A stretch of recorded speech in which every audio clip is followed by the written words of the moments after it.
যাব না কেন? তোমার মামার বাড়ি যাই, শশা ধরি যাই। চলো চলো তাড়াতাড়ি চলো। আরে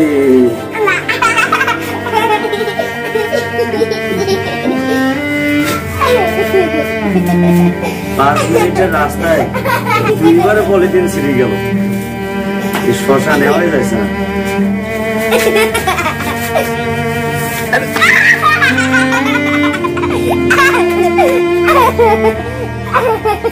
বারবার খালি পলিথিন ছিঁড়ে পড়ে। 5 মিনিটের রাস্তায় যদি 2বারে পলিথিনে ছিঁড়ে যায় তাহলে তো সমস্যা। কি করা যায় তাহলে? এত বড় শশা তো পলিথিনে নেওয়াই যাচ্ছে না।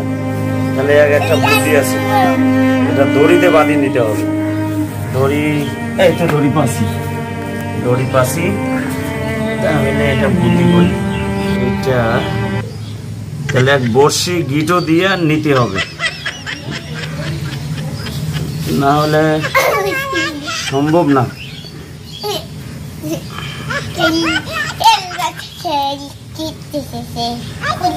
কোনটে পলিথিন বারবার ছিঁড়ে এইবার আর কোনো ছিঁড়বে না। এবার কত কিলোমিটার ধরে যাই আর ছিঁড়বে না। চলো তোমার মামার বাড়ি যাই, এই শশা ধরিয়া। সারা রাস্তায় একেবারে পলিথিন খালি বারবার ছিঁড়ি পড়ে, একটা পলিথিন নাও, একটা পলিথিন নাও, আর কোনো ছিঁড়াছিঁড়ি নেই। এইটা হচ্ছে সেই শশা, মাগুর মাছের মতো করে এখন আমরা ঝুলে নিয়ে চলে যাব, কোনো সমস্যা নেই। আসো। আপনারা কি বুঝলেন? এটাই পৃথিবীর নিয়ম। এই যে শশা, এই যে একেবারে টাটকা সতেজ জিনিস, করলা নয় যে তিতা হইলে মানুষের একটা ক্ষোভ থাকার কথা ছিল, কিন্তু এই শশা কোনো তিতা নয়।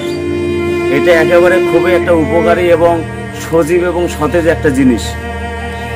এখান থেকে একটা শিক্ষা নিতে হবে, মানুষ তার প্রয়োজনে শশার মতো সাদা ফটফটা সরল মানুষদেরকেও এইরকম দড়িতে ঝুলে।